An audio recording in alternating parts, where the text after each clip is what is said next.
교독하도록 하겠습니다.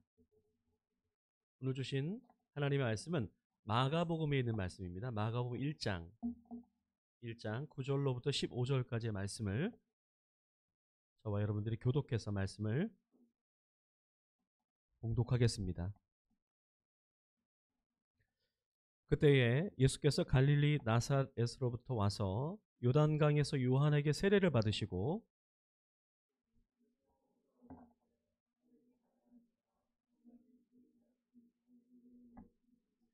하늘로부터 소리가 나기를 너는 내 사랑하는 아들이라 내가 너를 기뻐하노라 하시니라. 광야에서 40일을 계시면서 사탄에게 시험을 받으시며 들짐승과 함께 계시니 천사들이 수종들더라.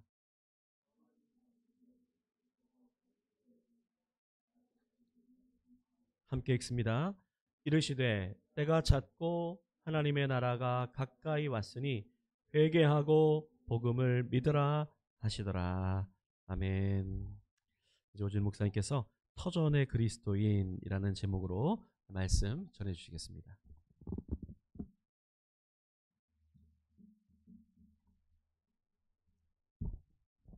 네, 감사합니다. 명절 있잖아요. 명절에는 보통 고향에 가고 하는데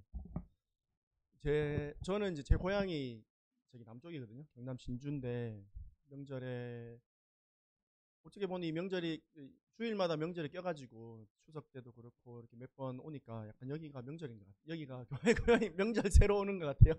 그래서 너무 감사하고 또 고향에 가면 또 마음 편하고 마음 편하게 받아주시는 분들이 많고 고향 그렇잖아요. 부모님들도 계시고 하니까 약간 여기 들어오면 약간 그런 것 같아요. 다들 기쁘게 맞아주시고 또 기쁘게 잘 왔다 해주시고 너무 고향집에 오는 것 같아서 너무 감사하고 네. 또 환영해 주시고 안아주셔서 너무 감사합니다. 네. 간단한 질문을 하나 드리고 설교 시작할게요. 군인이 자신이 가진 능력들을 최대한 발휘해야 하는 곳이 전쟁터인가요? 아니면 그냥 생활하는 군 부대 아닌가? 너무 쉽죠? 자기가 모든 능력을 다 쏟아 부어야 되는 곳은 전쟁터입니다. 이 질문을 좀 기억해 주시고 계속 들으시면 좋겠습니다. 오늘 본문은 예수님이 하나님의 아들로서 사역하기까지 있었던 일들을 일련의 사건들을 간단하게 설명을 하고 있습니다. 요단강에서 세례 요한에게 세례를 받으시면서 성령 세례를 같이 받으시고 광야에서 40일을 보내시면서 시험을 받으십니다. 이후에 이제 갈릴리에 가셔서 복음을 선포하시죠. 그러면서 이제 예수님이 공생애를 시작을 하십니다. 예수님의 이 모습은 우리가 그리스도인으로서 이제 힘있게 살아가기 위해서 반드시 필요한 어떤 일련의 과정들을 보여주고 있습니다. 그것은 성령과 시험, 예수님이 받으셨던 성령 그리고 또 받으셨던 시험, 다른 말로 하면 하나님의 임재와 구제입니다. 예수님을 믿음으로써 성령님이 우리 안에 들어오십니다.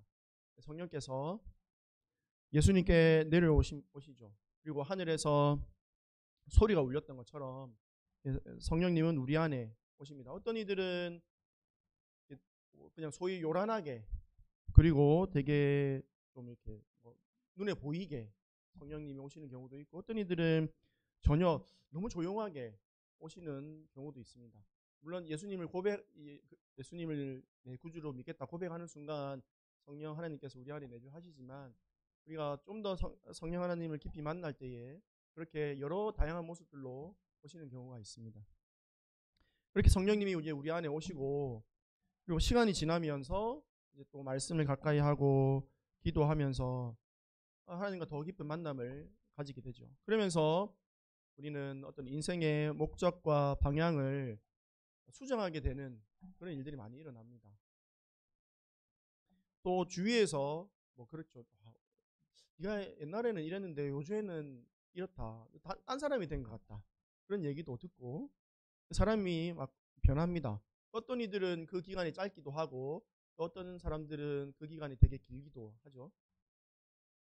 이 시기에는 보통 하나님께서 너무나 친밀하게 가까이 계심을 경험합니다. 그러면서 마치 이 땅에서 천국을 살아가는 것 같은 그런 경험들을 하죠. 소위 우리가 뭐 신앙생활의 어떤 신혼기 이렇게 얘기하기도 하고 또 그렇습니다. 이 시기가 있습니다. 어떤 분명히 있는데 이 시기가 지나고 나면 16세기 수도자인 십자가의 성요한이 말했던 이렇게 얘기했습니다. 영혼의 어두운 밤이라고 얘기를 했는데 그런 시기가 찾아옵니다. 영혼의 어두운 밤. 어두운 밤이라서 깜깜해서 아무것도 안 보이죠. 밤에는 어떤 조명이 없으면, 빛이 없으면 아무것도 안 보입니다. 그것처럼 그렇게 하나님께서 가까이 계시고 친밀하게 말씀하셨던 그 하나님께서 어느 순간 보이지가 않습니다. 찾을 수가 없습니다. 아무리 기도하고 또 성경을 보고 예배를 드려도 하나님을 만날 수가 없어요. 깊이 만날 수가 없는 거죠. 예수님이 40일 동안 광야에서 사단과 씨름하셨던 것처럼 하나님은 보이지 않고 영혼이 메말라가는 시기를 우리가 경험하게 됩니다. 이 시기는 40일 금식을 하면서 시험 당하는 것 이상으로 되게 힘든 시간입니다.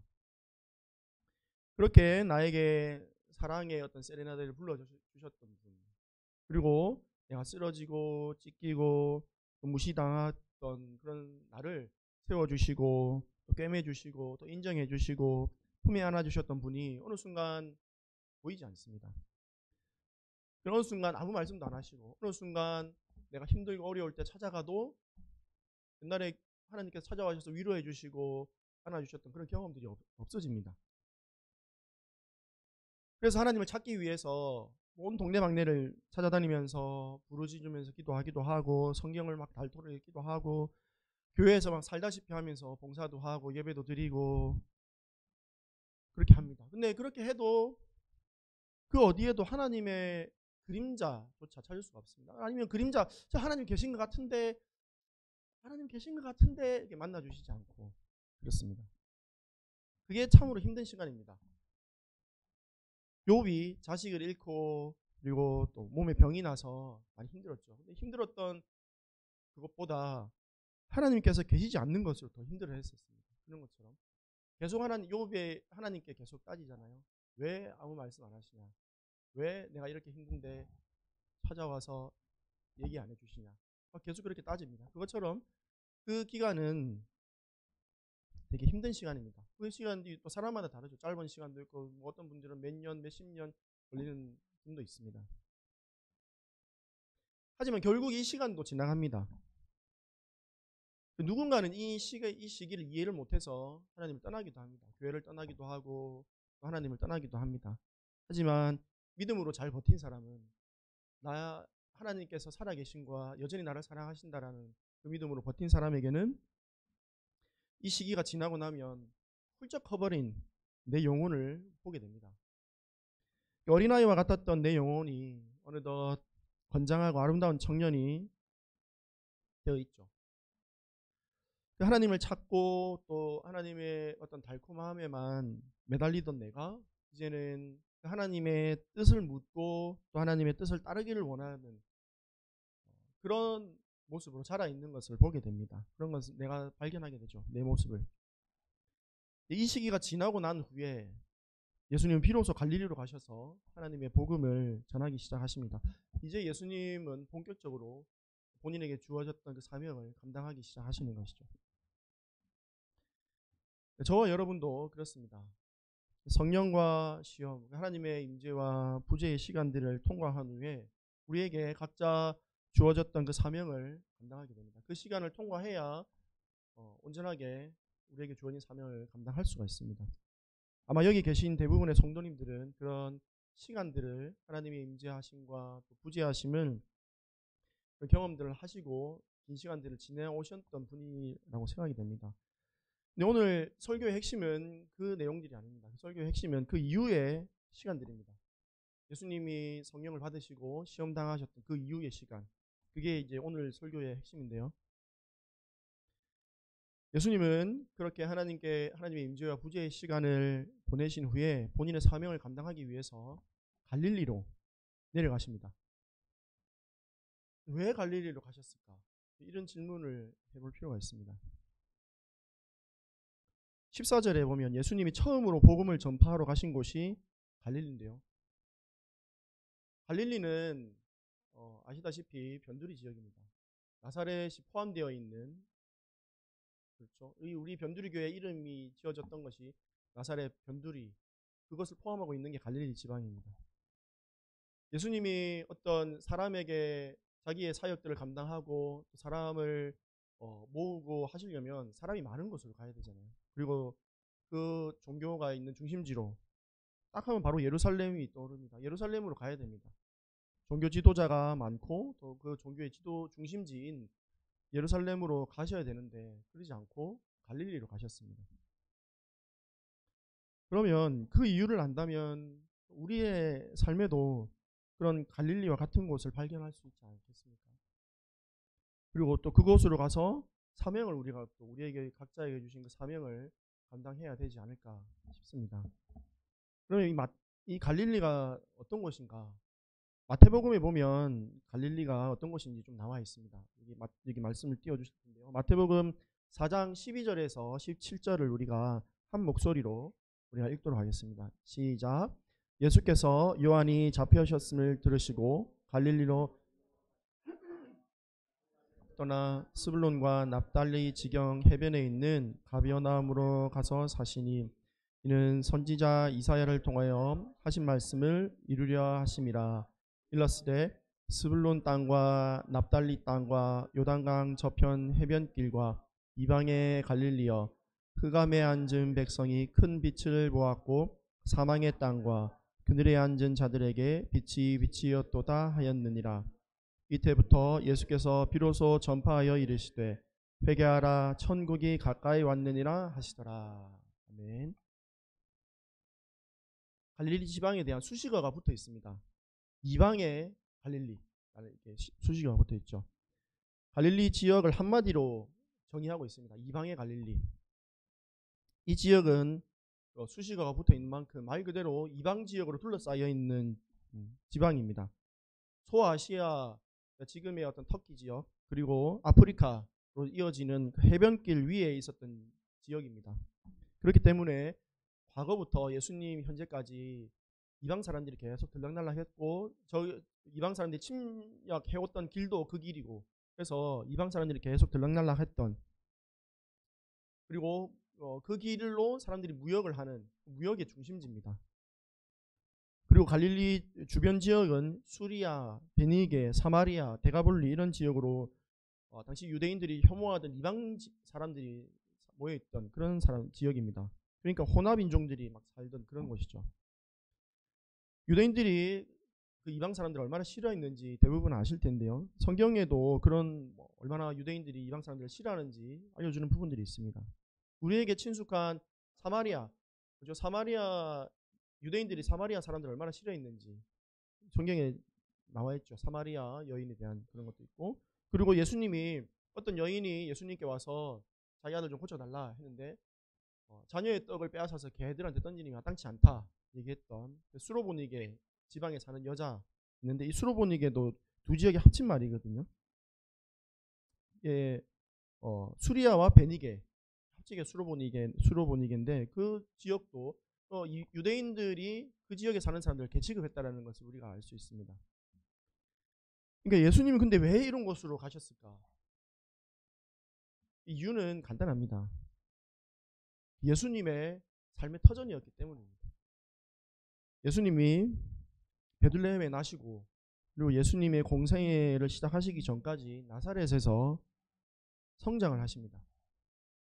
나사렛은 갈릴리 호수 약간 북쪽과 서쪽에 이렇게 쭉 이게 있는 지역이 갈릴리 지역인데, 나사렛은 그 갈릴리 지방에 포함되어 있고 갈릴리 호수 서쪽에 이렇게 있는 산에 있는 지방입니다.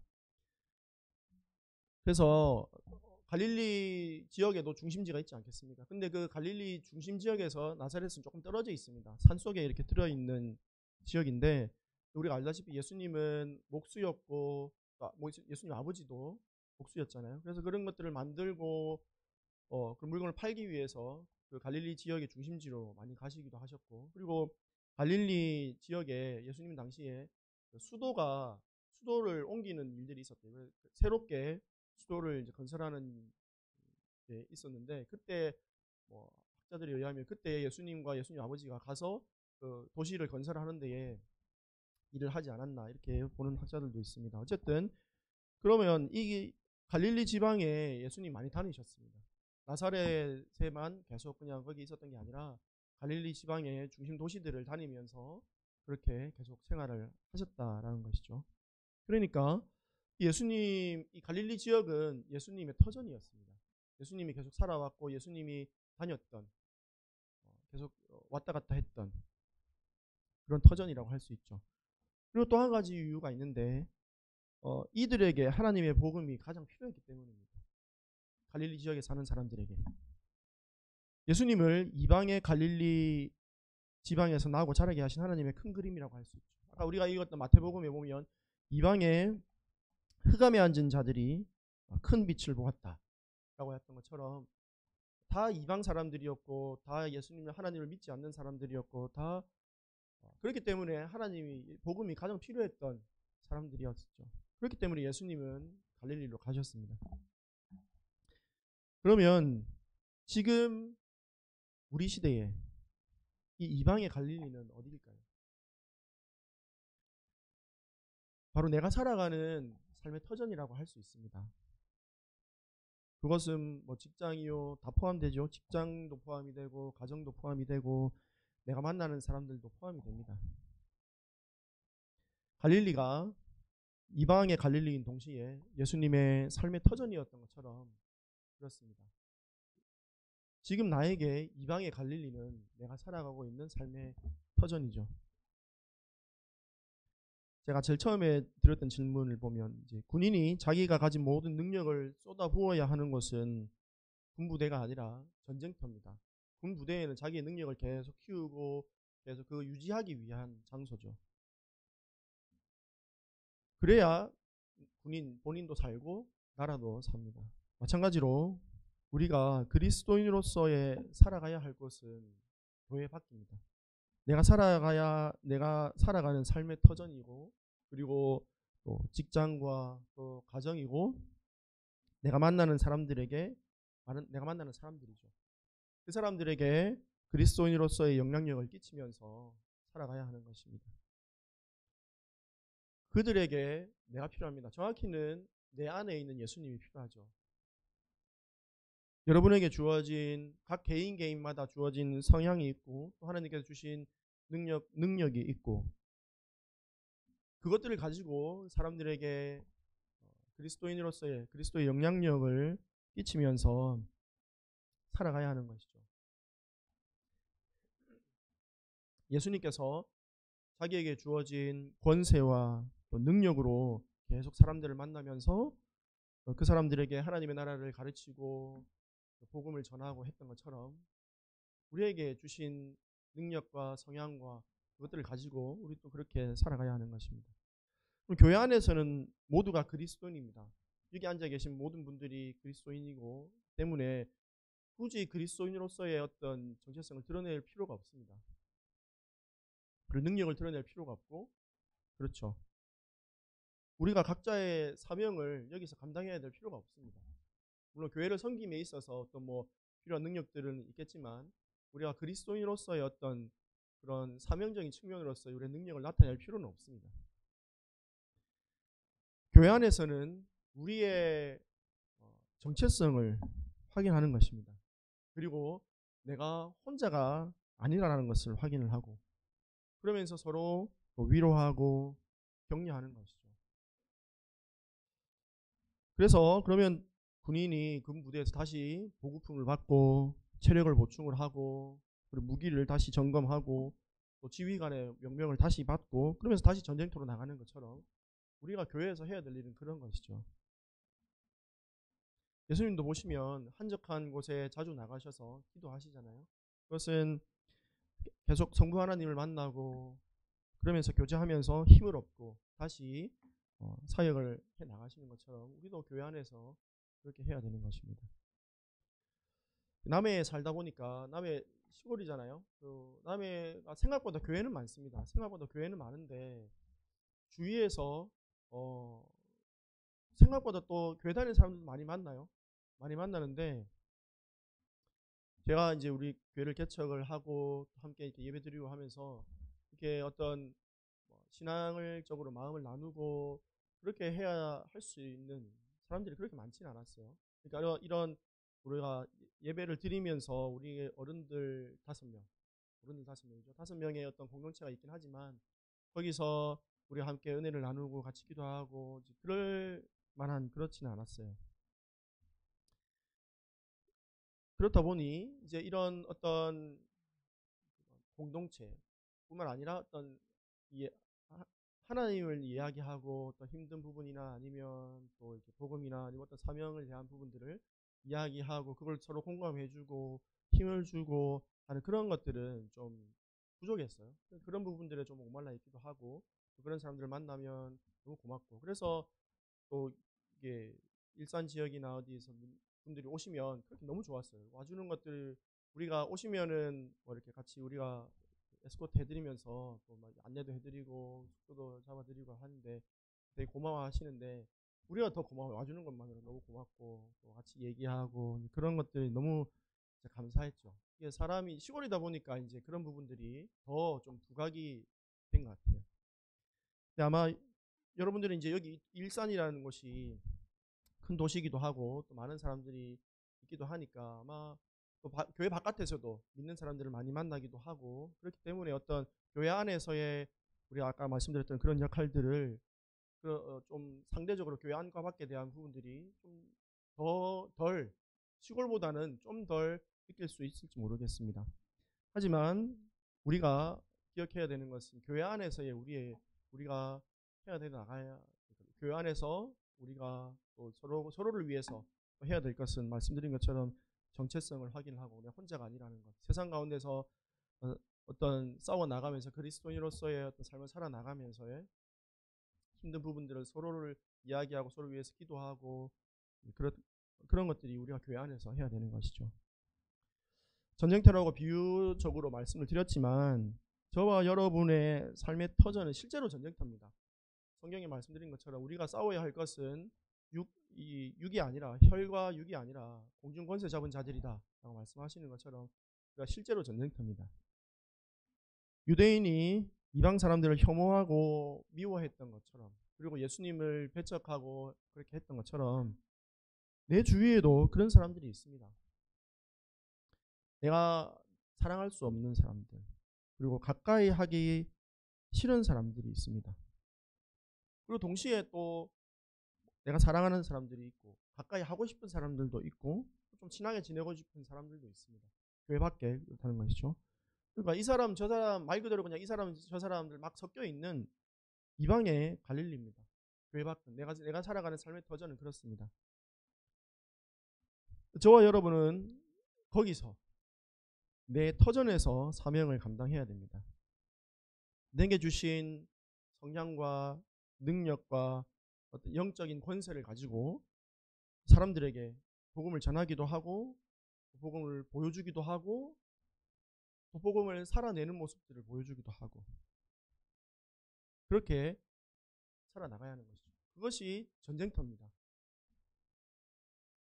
우리가 싸움은 혈과 육이 아니기 때문에 말 그대로 그렇게 살아내는 것 자체가 전쟁입니다. 물론 사명의 모양은 각자마다 다를 것입니다. 내게 주어진 성향도 다르고 능력도 다르고 내가 만나는 사람들도 다르고 내가 일하고 있는 모습들도 다르기 때문에 하나님께서 각자에게 주신 사명의 모양은 다를 것입니다. 남해에서 저는 저의 삶의 터전에 제 사명은 그리스도인으로서 좋은 이웃이 되는 것이었습니다. 제가 처음에 남해 내려갈 때 이제 그런 마음을 가지고 내려갔습니다. 내가 목회자로서의 정체성을 가지고 그거를 1순위로 하고 내려간 게 아니라 그건 2순위로 하고 내가 그리스도인으로서 좋은 이웃이 되어야 되겠다. 좋은 이웃으로 선한 영향력을 끼쳐야 되겠다라고 그걸 1순위로 하고 내려갔어요. 그런 마음으로 또 마을에서 생활을 하고 있고 또 직장과 밖에서 만나는 사람들을 대하고 있습니다. 근데 감사하게도 두 사람 있는데요. 같은 직장에 다니는 한 분, 저희 애들 학부모, 같은 학교 다니는 학부모인데 그분하고, 그리고 또 친하게 지내고 있는 젊은 게스트하우스 사장님 부부입니다. 그 부부가 그 이제 세 분이죠. 어쨌든 그분들이 고백하기를, 저를 만나기 전에는 교회 사람들 다 이상한 사람인 줄 알았대요. 그분들은 뭐 교회에 관심도 없고 교회에 대해서 뭐 이렇게 그런 교회 소식을 듣거나 아니면 영향을 받을 수 있는 환경적인 요소가 없었나 봐요. 그래서 교회를 알 수 있는 유일한 통로는 뭐 매체라든지 뉴스나 아니면 뭐 그런 건데, 특히 이제 이 직장에 다니시는 분은 고향이 남해고 계속 그쪽에서만 생활하셔서 더 이제 교회에 대한, 바깥에서 교회 다니는 사람 만난 적이 거의 없던 것 같아요. 그러면서 계속 뉴스로만 들으니까 교회는 진짜 이상한 곳이구나.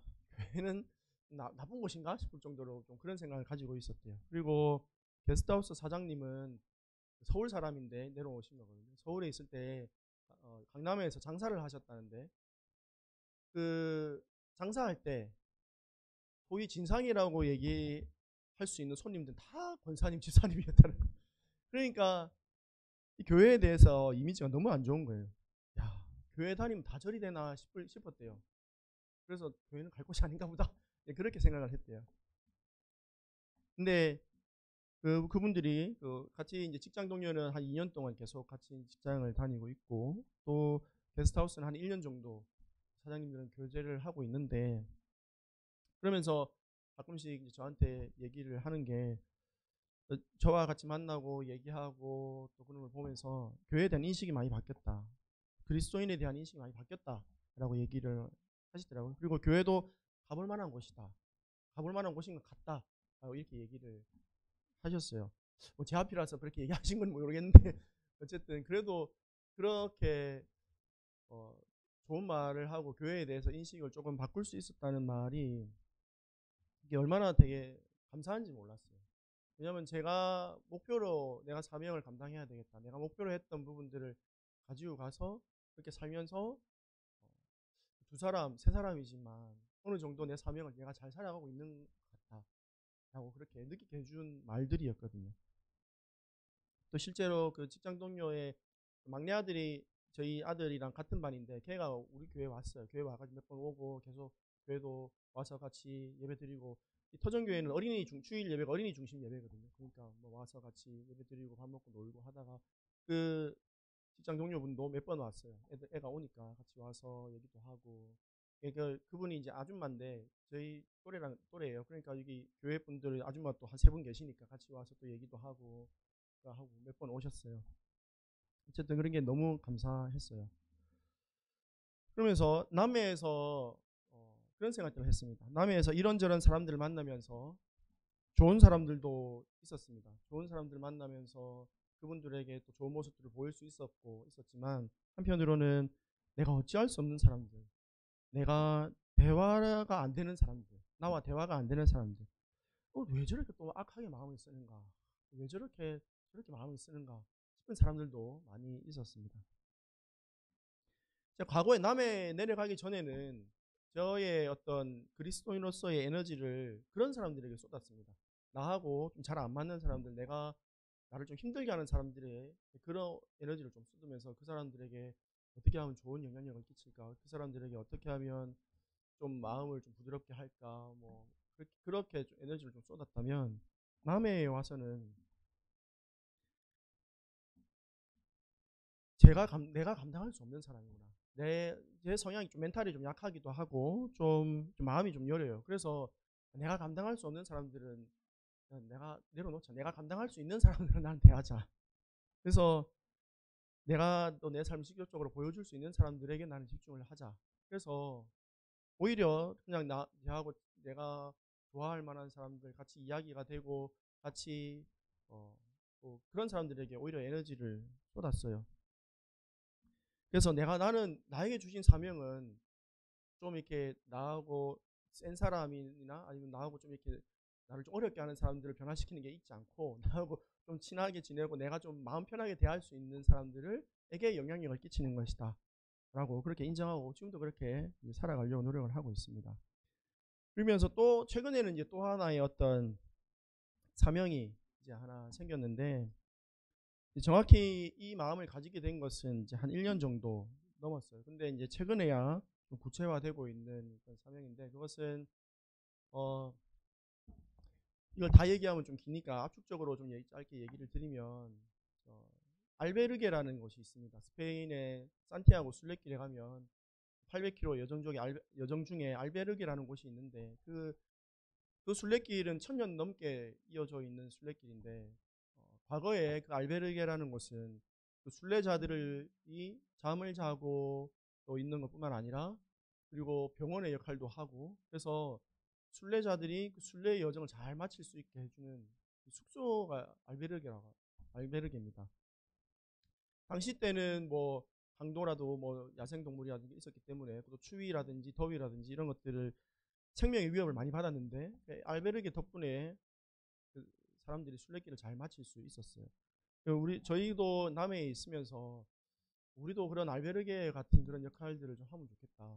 우리가 형식 모양은 어떤 좀 공간들을 마련을 해서, 또 힘들고 그런 인생을 순례길이라고 하면 그 순례길에 쉼이 필요하고 좀 어려운 사람들, 좀 마음에 좀 잠깐이라도 좀 숨 쉴 수 있는 공간을 우리가 만들고, 우리가 환대하면서 그러면 좋겠다라고, 그렇게 좀 구체화, 작년 한 1년 정도 이제 그런 마음들, 두리뭉실한 마음들이 있었고, 이제 올해부터는 좀 구체적으로 기도를 하고 있습니다. 뭐 특별히 공간이 있거나 뭐 그런 건 아닌데, 계속 그렇게 계속 기도하면서 구체화시켜 나가고 있고, 그래서 올 3월 말에는 직접 이제 그 알베르게를 좀 경험해 보려고 산티아고 순례길을 가보려고 해요. 한 달 정도. 우리 네 가족이 다 이렇게 가서, 저는 걷는 것에 대한 우리가 좀 쉼의 포커스는 걸으면서 기도하고, 또 하나님과 또 나를 알고 하나님을 알고, 그런 것에 저는 포커스가 있기 때문에 실제로 순례길을 걸으면서 기도하면서 이제 그런 것들을 좀 경험해 보기 위한 마음이 있고, 저희 안에는 이제 음식이나 아니면 좀 그런 것들을 통해서 환대에 대한 마음들이 있어서, 실제로 알베르게에서 환대를 경험해 보고 싶은 마음들이 있고, 어떻게 사람들이 실제로 지금도 알베르게 가서 한국 사람들이 후기를 남기면 너무 환대의 마음이 컸다라는 후기들이, 뭐 예수 믿는 사람들 안 믿는 사람들 가릴 것 없이 그런 것들이 있거든요. 그래서 그런 것들 좀 경험해 보고 싶고, 그런 마음으로 저희가 기도하면서 3월 말에 이제 가려고 준비를 하고 있습니다. 어쨌든 그렇게 저는 제 나름의 남해에서 그런 삶들을 발버둥 치면서 그렇게 살아가고 있습니다. 아마 여러분들도 여러분들의 각자의 삶의 터전에서 그렇게 그리스도인으로서의 삶을 감당하기 위해서 살아가고 있는 줄 압니다. 여러분의 갈릴리, 그리고 여러분의 터전에는 어떤 사람들이 있는지요? 여러분에게 주어진 능력과, 여러분에게 주어진 성향과, 또 여러분에게 주어진 영적인 권세와, 여러분들이 생각하고 있는 사명들 있을 것이라고 믿습니다. 예수님이 어둠에 앉은 이방 사람들을 위해서 갈릴리에서 사명을 시작하신 것처럼, 그리고 예수님이 삶의 터전에서 어릴 때부터 지내왔던 그 지역에서, 그 삶의 터전에서 자기의 사명을 감당을 처음으로 시작하셨던 것처럼, 여러분들을 필요로 하는 사람들, 또 나에게 하나님께서 주어주신 사람들, 여러분들의 터전에서 만나는 사람들, 그분들에게 그리스도인으로서의 삶으로, 또 그리스도인으로서의 어떤 능력으로 그렇게 선한 영향력을 끼치면서 여러분의 삶의 터전에 그리스도인으로서 사명을 잘 감당할 수 있었으면 좋겠습니다. 그래서 우리가 어떤 거창하다는 표현 좀 그렇지만, 우리가 우리의 삶의 터전을 좀 떠나서 우리의 어떤 사명을 감당해야 될 때가 있습니다. 뭐 해외 선교라든지 또 어떤 그런 것들도 있지만, 그러나 우리가 그런 것때 헌신할 시간보다 우리의 터전에 살아가는 시간이 훨씬 더 많기 때문에 우리가 그러기에 사명을 발견을 하고 또 사명을 삼고 계속 그렇게 기도하면서 선한 영향력으로 또 삶의 터전에서 인정받는 하나님의 사람으로서 인정받는 그런 삶을 살아내는 여러분들 한 사람 한 사람 되시기를 주님의 이름으로 축복합니다. 네, 기도하시겠습니다. 하나님 감사합니다. 예수님께서 어릴 때부터 자라나셨던 갈릴리 지역, 그리고 하나님이 가장 예수님의 복음이 가장 필요했던 사람들이 살고 있는 그 갈릴리 지역에서 예수님의 사명을 처음으로 시작하셨던 것, 그것을 우리가 보았습니다. 하나님, 우리에게 주어진 삶의 터전이 있습니다. 하나님, 우리에게 주어진 그 삶의 터전에서 우리에게 주신 능력과 우리에게 주신 그 모든 것들로 우리에게 허락하신 그 사명을 잘 감당할 수 있도록 하나님 은혜를 더하여 주시옵소서. 그 사명을 발견하게 해주시고 우리가 내가 또 에너지를 쏟아야 되는 사람들을 만나게 해주시고 보게 해주셔서 하나님의 능력으로 사람들을 섬기며 그리스도인으로서의 능력을 나타내며 삶을 보이며 그렇게 하나님의 사람으로서 살아갈 수 있도록 하나님 우리 가운데 은혜를 더해 주시고 붙잡아 주시옵소서. 감사하며 예수님의 이름으로 기도드립니다. 네.